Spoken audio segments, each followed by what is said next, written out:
Vamos dar sequência, então, às nossas palestras. Só foi um momento de descontração com vocês. Agora, começando o segundo tema desta tarde.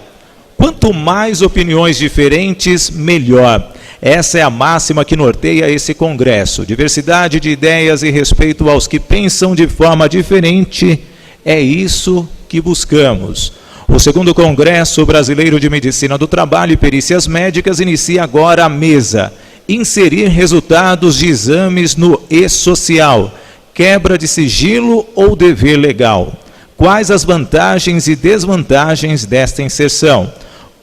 Para isso, convidamos ao palco os palestrantes, o Dr. Armando Augusto Martins Campos e o Dr. Rubens Sense Mota.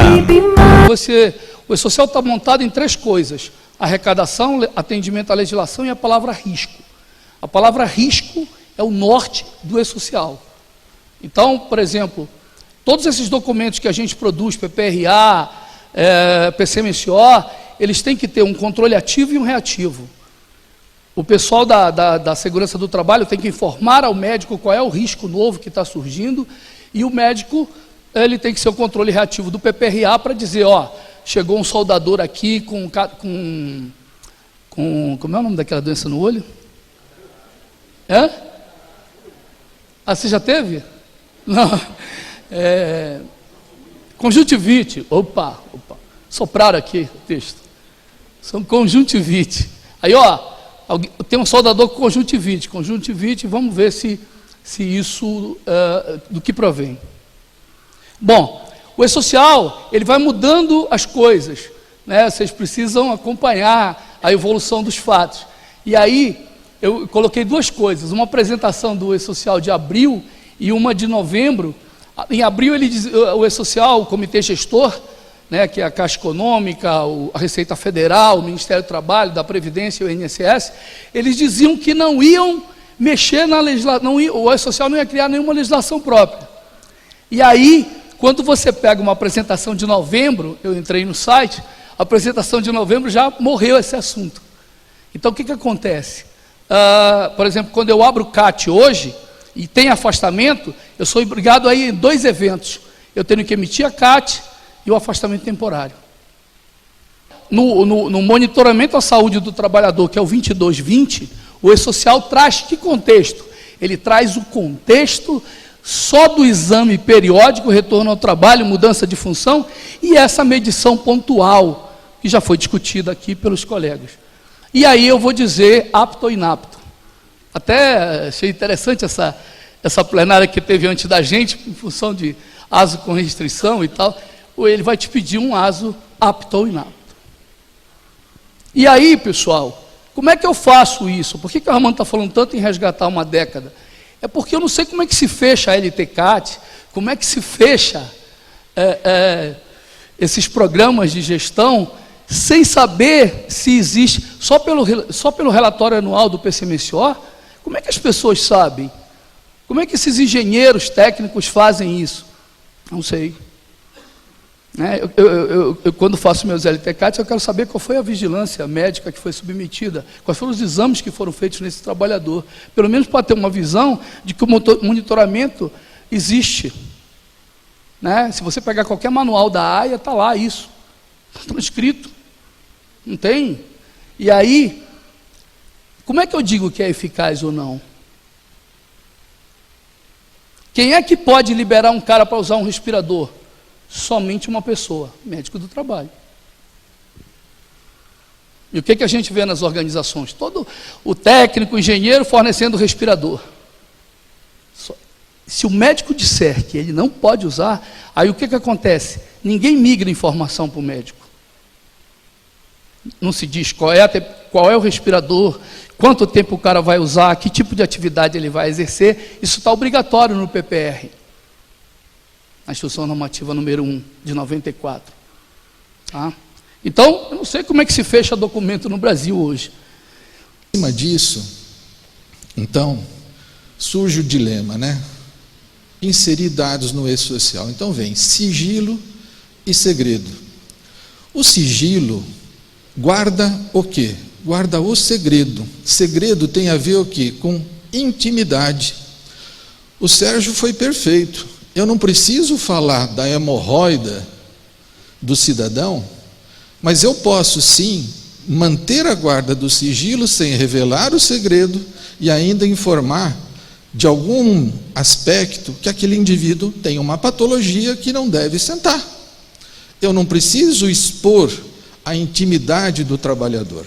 Lamentavelmente, nós, médicos brasileiros, lidamos muito mal com o CID.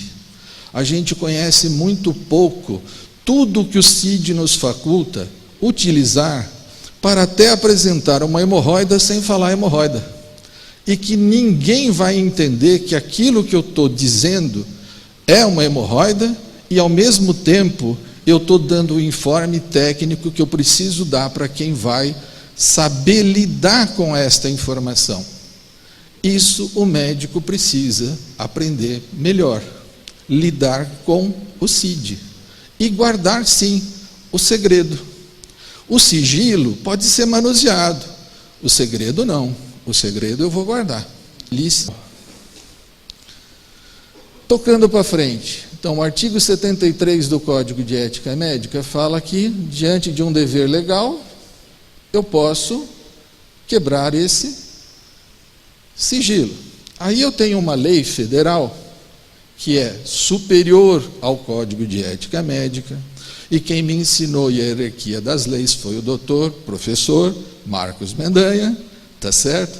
Eu tenho aqui um elemento que a CLT está me dizendo que será obrigatória a notificação de doenças, mesmo que elas sejam simplesmente o quê? Objeto de suspeita. Então eu não preciso nem ter a doença verdadeira, eu posso só suspeitar dela. E eu tenho então uma norma legal que me dá o elemento para o artigo 73 do Código de Ética Médica, que é o dever legal. Ainda, salvo por motivo justo. O Ministério da Saúde diz que você tem que fazer notificação compulsória de agravos relacionados ao trabalho. E isso está lá documentado desde 2004. Então, isso aqui, por que é necessário isso? Porque ele precisa construir políticas de saúde, que foi o que o palestrante disse. Eu não consigo construir uma política pública porque ninguém me dá dados. Se ninguém me dá dados, não haverá nunca nesse país uma política de saúde pública. E olha a ginástica que tem que fazer para obter dados, né? Então, surge também numa norma do Ministério da Saúde o salvo motivo justo. Quais as vantagens e desvantagens dessa inserção? Diminuir, controlar risco à saúde dos empregados ou da comunidade. Garantir a construção de políticas públicas. Eu sou um defensor, que muitas vezes polêmico, de que sim, tem que abrir exame HIV para todo mundo que trabalha na saúde. Quem é que vai pedir esse exame? O médico. Quem vai interpretar esse exame? O médico. O que esse médico vai fazer com essa interpretação? Ele tem um código vasto que regulamenta. Ele não tem que falar nada para o gerente. Agora, como é que eu oferto posto de trabalho para alguém que tenha risco biológico se eu não conheço a sua condição de saúde? É uma caixinha de surpresa?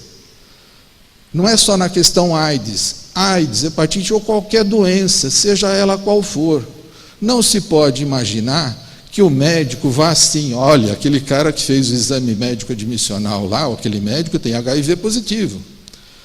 Bom, nós estamos lidando com a exceção da exceção de um cidadão de mau caráter. Não é assim que a gente tem que conduzir. A gente tem que conduzir que, para o médico exercer medicina do trabalho, ele precisa de informe técnico. Ele precisa saber da condição de saúde dessa pessoa, para ofertar a essa pessoa o melhor posto de trabalho. Se o risco é biológico, eu tenho que conhecer a condição biológica dessa pessoa, com todos os seus detalhes.